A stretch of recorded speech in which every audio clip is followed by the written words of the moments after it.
అందరికీ నమస్కారం. నేను శిరీష. ఈరోజు మనతో పాటు ఉన్నారు ప్రముఖ ఆధ్యాత్మికవేత్త శ్రీ శ్రీ నిత్య విద్యానంద భారతి స్వామి గారు. గురుగారితో మాట్లాడదాం. గురుగారు నమస్కారం. నమస్కారం తల్లి. గురుగారు, కార్తీక మాసం ప్రారంభమయ్యింది. ఈ కార్తీక మాసం శివుడికి అలాగే విష్ణుమూర్తికి చాలా ప్రీతికరమైన మాసం అంటారు. కార్తీక మాసం అనగానే గుర్తుకొచ్చేది నది స్నానాలు, దీపారాధనలు, దాన ధర్మాలు. సో ముఖ్యంగా ఏ సమయంలో పూజ ఆచరించాలి, ఎలాంటి నియమాలు పాటించాలంటారు? ముందుగా ప్రేక్షకులకు, నాకు జన్మనిచ్చినటువంటి తల్లిదండ్రులకు అందరికీ కూడా కార్తీక మాసపు శుభాకాంక్షలు తెలియజేస్తూ, నాకు జన్మనిచ్చినటువంటి తల్లిదండ్రులకు శిరస్సు వంచి పాదాభివందనాలు తెలియజేస్తున్నాను. కార్తీక మాసము అని అనగానే ఈ దేహమంతా పులకరిస్తుంది. మీరు అన్నట్టుగా కార్తీక మాసం అనగానే మనకు గుర్తొచ్చేటువంటిది శివకేశవులు ఇద్దరు. వీరితో పాటు ఇంకొక ఇద్దరు ఉన్నారు సుమా. మరి వీరిద్దరిని తలుచుకున్నాం, మరి ఇంకొక ఇద్దరు ఉన్నారు. అందుకని కార్తీక మాసం అని అనగానే ఈశ్వరుడు విష్ణుమూర్తే కాదండి, ఈశ్వరుడు విష్ణుమూర్తి, తులసీదేవి, గంగామాత, ఈ నలుగురు కూడా ఉండాలి. అందుకని కార్తీక మాసములో శివకేశవులు ఇద్దరు దంపతులకు చేసేటువంటి అత్యంత ప్రాముఖ్యమైనటువంటి వ్రతం. మీరు మాట్లాడుతున్నటువంటి పదాలలో కార్తీక మాసపు పూజ కాదు, కార్తీక మాసపు వ్రతాలు. అందుకని 30 రోజులు వ్రతమేది. ఒక్కొక్క రోజు ఒక్కొక్క వ్రతం ఉంటుంది. అందుకని కార్తీక మాసంలో వెలిగించేటువంటి దీపాలలో ఉన్నటువంటి ప్రాముఖ్యతకు విశేషమైనటువంటి ఆధారం ఉంటుంది. ఇది మన జీవితంలో మనం తెలుసుకోవటానికి కూడా సమయం లేనంత విశేషాలు ఉన్నాయి ఇందులో.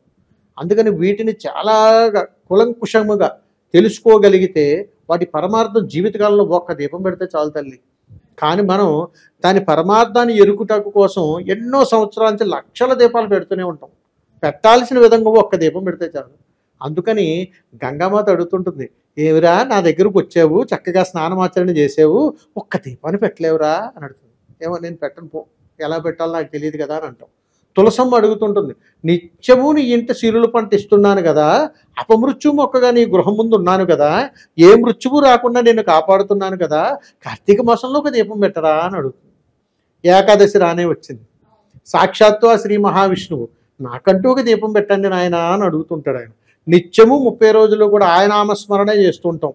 సాక్షాత్తు దేవీ దేవతలు స్నానమాచరించేటువంటి సమయం బ్రహ్మ ముహూర్త సమయం, తెల్లవారుజామున సూర్యోదయం కంటే ముందు.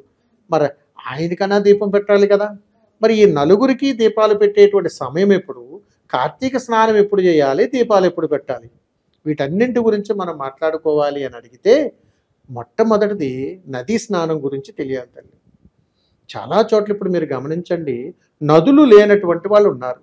మరి ఎలా చేస్తారు కార్తీక దీపం అని అడిగితే, ఎవరైనా వారిని ఏదన్నా అంటారేమోనని ఒక బాక్స్ లాడి తీసుకుని నీళ్లు అందులో పోసి 2 దీపాలు అక్కడ వెలిగించడం ఆయన కార్తీక దీపం అయిపోయింది అని అంటున్నారు. అంతేనా తల్లి? అంటే మన పూర్వీకులు ఎవరైనా కాలం చేస్తే వారిని ఆ గోడ మీద చిత్రపటంగా పెట్టిన తర్వాత అన్ని పదార్థాలు అక్కడ పెట్టి నువ్వు తిను నాయన అన్నట్టు ఉంటుంది. బ్రతికుండగా మనం ప్రేమను చూపించలేం.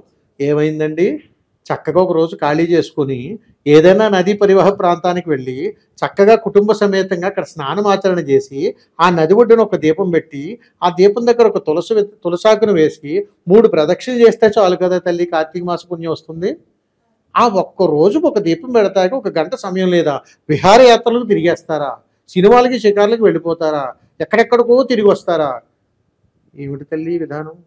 అందుకని ఈశ్వరుడు ఎప్పుడూ కూడా ఆయన శ్మశాన రుద్రుడై ఉన్నప్పుడు కార్తీక మాసంలో ఒకటి చెప్తాడమ్మా, మన ఆత్మ ఘోషిస్తూ ఉంటుంది, కపాల మోక్షం కావాలి, ఆ మోక్షాన్ని వచ్చాడు. అరే కార్తీక మాసంలో ఒక్క దీపాన్ని నాకు పెట్టావా, నీకు నేను మోక్షాన్ని ఇవ్వాలా, అనుభవించంటాడు ఆయన. పాపం తండ్రి కదా, నాన్న అని పిలవగానే కరిగిపోతాడు ఆయన.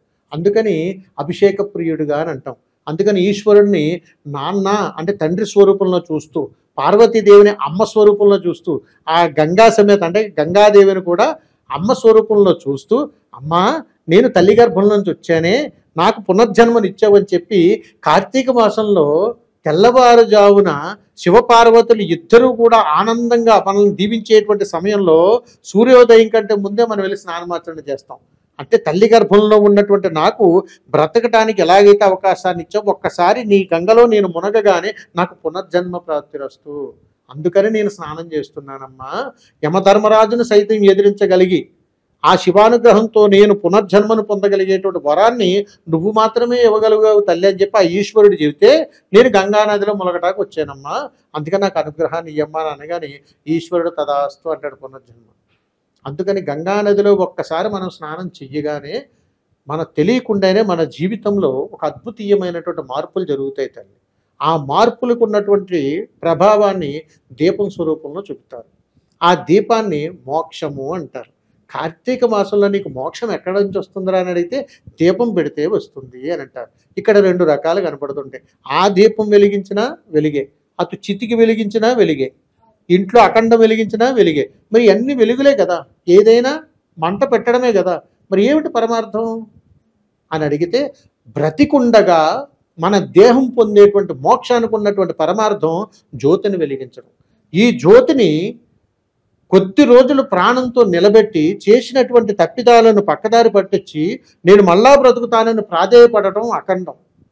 బ్రతికుండగా కూడా ఏ పరమార్థాన్ని మనం గ్రహించగా అజ్ఞానపు గోడలో మనం ఉండిపోతే చితికి వెలిగించేటువంటి మంట. ఈ మూడింటికి ఎంత దగ్గర సంబంధం ఉందో చూడండి. వీటన్నింటి నుంచి కూడా నీకు ఇచ్చేటువంటి మోక్షం ఒకే ఒక్కటి నాయన, అది కార్తీక మాసం. అందుకని కార్తీక మాసము రోజున నీ ఒక్కడవే కాదు సుమా, నీ కుటుంబ సమేతంగా మీకు ప్రక్షాళన జరిగేటువంటి అద్భుతీయమైనటువంటి వ్రతం ఒకటి ఉంది, తెలుసుకోండి అని చెప్పి సాక్షాత్తు ఆ ఈశ్వరుడే కేదారీశ్వర వ్రతంగా మనకు దర్శనమిస్తాడు తల్లి. అందుకని ఈ కార్తీక మాసంలో ప్రతి ఒక్కరూ కూడా స్నానం ఆచరణ చేసిన తర్వాత తులసి మాతను ఆరాధించి తీరాల్సిందే. ద్వాదశి రోజున తులసిదేవిని ఆరాధించడం వల్ల సకల భోగాలు కలుగుతాయి.